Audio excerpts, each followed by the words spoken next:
राजाधिराज सद्गुरुनाथ महाराज की जय. आम्ही वैकुंठीचे वासी भाग दुसरा. विविध संप्रदायातील 100 संतांची संक्षिप्त चरित्र. श्री दीपक चंद्रशेखर केळकर सांगली यांनी लिहिलेल्या या चरित्र ग्रंथातील आज ऐकूया परमपूज्य श्री गोपाळराव दीक्षित यांचं चरित्र. यांची निर्याण तिथी आहे अश्विन वद्य एकादशी शके 1814 म्हणजेच इसवी सन 1892. श्री सदाशिव रामचंद्र दीक्षित हे सांगली इथं राहावयास होते. नोकरीच्या निमित्तानं ते मुधोळास जाऊन स्थायिक झाले. त्यांच्या पोटी पुत्र रत्न जन्माला आलं. याचं नाव गोपाळ असं ठेवण्यात आलं. हे गोपाळ म्हणजेच आमचे श्री गोपाळराव दीक्षित. श्री गोपाळराव दीक्षित यांचं मुधोळ इथं शिक्षण पूर्ण झाल्यावर इसवी सन 1878च्या सुमारास नोकरी लागली. ते प्रथम काही दिवस मुधोळकर सरकारांकडे शिलकी सामानाकडील कारकून होते. त्यानंतर त्यांची बदली खासा हुजूर कचेरीत झाली होती. श्री गोपाळरावांना तालमीचा मोठा शौक होता. त्यांचं बोलणं चालणं डौलदार आणि स्वभाव अत्यंत विनोदी आणि मनमिळावू होता. श्री तात्यासाहेब महाराज कोटणीस हे मुधोळला राहायला होते. श्री गोपाळराव आणि श्री तात्यासाहेब हे साधारणतः समवयस्क आणि समानशील असल्यानं त्यांचं सख्य जमलं आणि या सख्यतेचं पर्यवसान पराकाष्ठेच्या घरोब्यात झालं. श्री गोपाळरावांची घरची परिस्थिती संपन्न होती असं नाही, पण प्रपंच बेताचाच असल्यानं त्यांना दारिद्र्याची झळ बसली नाही. श्री गोपाळरावांची आनंदी वृत्ती असल्यानं प्रापंचिक अडचणींची त्यांनी कधी पर्वा केली नाही. श्री तात्यासाहेब महाराज जेव्हा खिन्न मनस्थितीत असायचे तेव्हा श्री गोपाळराव त्यांना धीर देऊन त्यांची समजूत काढत असत. श्री गोपाळराव दीक्षित यांनी साक्षात्कारी सत्पुरुषांचा अनुग्रह मिळावा म्हणून कोटी लिंगार्चन केलं होतं. याचं फळ म्हणूनच त्यांना इसवी सन 1889 साली श्री तात्यासाहेब महाराजांच्या निमित्तानं मुधोळ इथं चिमडचे श्री रामचंद्ररावजी महाराज यरगट्टीकर उर्फ श्री चिमड महाराज यांचा अनुग्रह लाभला. अनुग्रह झालेल्या दिवसापासून त्यांनी जमिनीला पाठ लावली नाही आणि रात्र रात्र साधन केलं. श्री गोपाळराव दीक्षितांनी आपल्या घरी वैकुंठ चतुर्दशी दिवशी श्री रघुनाथ प्रिय साधू महाराजांच्या पादुका स्थापन केल्या होत्या. या पादुका स्थापनेच्या वाढदिवसाच्या दिवशी श्री चिमडचे महाराज त्यांच्या घरी जात असत. श्री गोपाळराव दीक्षित श्री तात्यासाहेब महाराज आणि मुधोळ इथली इतर भक्त मंडळी शनिवारी कचेरीचं काम आटोपून चिमडला वस्तीला जात असत.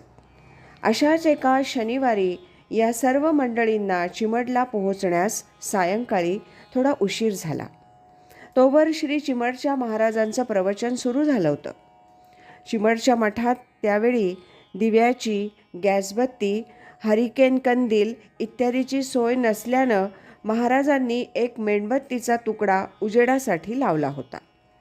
तो तुकडा पुरता पाव इंच पण नव्हता. या भक्त मंडळीतील एकाला असं वाटलं की आता हा मेणबत्तीचा तुकडा प्रवचन होईपर्यंत कसा टिकायचा. हे श्री चिमडच्या महाराजांनी ओळखलं आणि ते म्हणाले, बाबा रे, हा स्नेह आहे, तो आटायचा नाही. आणि आश्चर्य असं की तो मेणबत्तीचा तुकडा 2 तास प्रवचन होईपर्यंत तसाच तेवत होता. श्री गोपाळराव दीक्षित, श्री तात्यासाहेब महाराज आणि इतर भक्त मंडळींचा चिमडमध्ये तळ असला की प्रत्येकजण मठातील कामं आनंदानं करीत असत. मठात पाणी भरणं, केर काढणं, कांडप, दळप इत्यादी सर्व कामं ही भक्त मंडळी करीत असत. एक दिवस श्री गोपाळराव दीक्षितांकडे दळणाचं काम आलं, पण ते काम चुकवण्याचा प्रयत्न त्यांनी केला. तेव्हा श्री तात्यासाहेब महाराजांनी दळणाचं काम श्री गोपाळरावांना करायला लावलं. एकदा श्री चिमडचे महाराज श्री गोपाळराव दीक्षित आणि श्री तात्यासाहेब महाराजांना घेऊन असंगीस एका भक्ताच्या घरी गेले. तिथं एके दिवशी सायंकाळी महाराजांनी या दोघांना आपल्या कमरेस मिठी मारण्यास सांगितलं. त्याप्रमाणे या दोघांनी मिठी मारताच महाराज आकाशात उंच उभे आहेत आणि आपले पाय जमिनीवरून सुटून आपण अधांतरी लोंबकळत आहोत असा या दोघांना भास झाला. यावरून श्री चिमडचे महाराज आपल्या पाठीशी आहेत हे या दोघांना कळून चुकलं. मुधोळ इथं श्री चिमडच्या महाराजांची शिष्यमंडळी भरपूर होती. त्यामुळं ते अधूनमधून मुधोळला जात. बहुधा त्यांचा 3 दिवस मुक्काम पडायचा. यातील पहिल्या दिवशी मुक्काम श्री बाबासाहेब मुजुमदार यांच्याकडे, दुसऱ्या दिवशी श्री गोपाळराव दीक्षितांकडे आणि तिसऱ्या दिवशी श्री तात्यासाहेबांकडे असा असायचा. इसवी सन 1888 सालच्या मे महिन्यात मुधोळकर सरकार महाबळेश्वरला राहायला गेले होते. तेव्हा त्यांच्यासोबत त्यांनी श्री गोपाळराव दीक्षित आणि श्री तात्यासाहेबांना नेलं होतं. मुधोळमधील नोकरी सुटल्यावर इसवी सन 1888 साली श्री गोपाळराव हे 5-6 महिने चिमड मठातच येऊन राहिले. पुढे एके दिवशी श्री चिमडच्या महाराजांनी अकस्मात श्री गोपाळरावांना बोलावलं आणि श्री गोपाळरावांना सांगलीत जाऊन राहण्यास सांगितलं. त्याप्रमाणे ते सांगलीतच स्थायिक झाले. सांगलीत असताना ते आपल्या घरातील मुलांबरोबर सोंगट्या खेळायला बसले. मुलांनी त्यांना दान टाकण्यास सांगितलं. त्यांनी दान टाकण्यासाठी फासा हातात घेऊन कानाजवळ नेताच त्यांना भावसमाधी लागली आणि त्या अवस्थेत ते 4 तास होते. सांगलीत आल्यावर श्री गोपाळरावांनी आपला बहुतेक काळ ईशचिंतनात किंवा साधनेत व्यतीत केला आणि परमार्थातील पूर्ण सिद्धता प्राप्त करून घेतली. श्री गोपाळराव दीक्षितांना श्री रामचंद्र या नावाचे चिरंजीव होते. त्यांनाही श्री चिमडच्या महाराजांचा अनुग्रह होता. श्री लक्ष्मीबाई अक्का या श्री रामचंद्ररावांना दादा म्हणत. श्री लक्ष्मीबाई अक्का यांच्यावर श्री रामचंद्ररावांची अपार निष्ठा होती.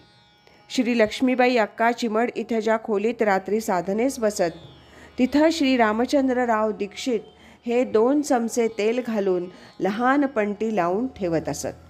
हे बघून अक्का म्हणायच्या, अहो दादा, माझ्या डोळ्यासमोर सारखा प्रकाश आहे, मला पंटी लागत नाही. तेव्हा श्री रामचंद्रराव म्हणायचे, अक्का, सभोवताली सगळी झाडी आहे, किडामुंगी यायची शक्यता आहे, पंटी असू दे. त्याप्रमाणे 2च चमचे तेल घातलेली पंटी सकाळपर्यंत तेवत असे. इसवी सन 1891 साली श्री चिमडच्या महाराजांनी देह ठेवला. महाराजांनी देह ठेवल्यावर श्री गोपाळराव वारंवार म्हणत, आता संसारात मजा राहिली नाही. श्री चिमडच्या महाराजांच्या निर्याणानंतरचा इसवी सन 1892 सालातील चिमड इथला दिवाळी पांडव पंचमीचा रथोत्सव जवळ आला. त्यावेळी श्री गोपाळराव हे उदराच्या व्याधीनं अत्यवस्थ होते. श्री तात्यासाहेब महाराज हे अश्विन वद्य एकादशीला चिमडला जाणार होते. जाण्यापूर्वी ते श्री गोपाळरावांना भेटायला आले. श्री तात्यासाहेब महाराज म्हणाले, गोपाळराव, आजच मी चिमडला उत्सवाला चाललोय, माहिती असावी. हे ऐकून श्री गोपाळराव श्री तात्यासाहेब महाराजांना म्हणाले, हनुमंतराव, आजची रात्र आम्ही महाप्रयाण करणार आहोत. आम्हास पोचवून मगच तुम्ही चिमडला जावा. याप्रमाणे श्री तात्यासाहेब महाराजांनी चिमडला जाण्याचा बेत 1 दिवस पुढे ढकलला आणि आश्चर्य असं श्री गोपाळरावांनी अश्विन वद्य एकादशी शके 1814 म्हणजेच इसवी सन 1892 रोजी रात्री महाप्रयाण केलं. या एकादशीच्या दिवशी रात्री चिमडला पंचपदी सुरू होती. त्यावेळी लावलेला कापूर एकदम विझला. हे पाहून श्री लक्ष्मीबाई अक्का जवळच्या मंडळींना म्हणाल्या, गोपाळराव दीक्षित आत्ताच सांगलीत कैलासवासी झाले. चिमड महाराजांचा कल्याण गेला. श्री गोपाळरावांची अंत्ययात्रा आटोपून श्री तात्यासाहेब महाराज दुसऱ्या दिवशी चिमडला गेले. तेव्हा त्यांना श्री लक्ष्मीबाई अक्का आदल्या रात्री काय म्हणाल्या हे कळलं. श्री दासराम महाराज कृत गोपाळराव दीक्षित यांचा निर्याणाचा अभंग.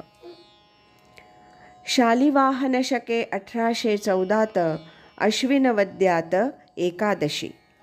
गोपाळराव दीक्षित प्रयाण करीती द्वितीय प्रहर रात्रौ पहिले तासी. चिमण महाराजांचे कल्याण म्हणोनी गौरवित जनी लक्ष्मी अक्का. सांगलीसी देह ठेविता प्रचिती चिमडी कर्पूर ज्योती निमालिसे. गुरु रामरूपी मिळोनिया गेले हनुमंते देखिले नवलहे. नाही केला मठ नाही शिष्य केले कीर्तिरूपे उरले दासापाशी. हे होतं परमपूज्य श्री गोपाळराव दीक्षित यांचं चरित्र. राजाधिराज सद्गुरुनाथ महाराज की जय.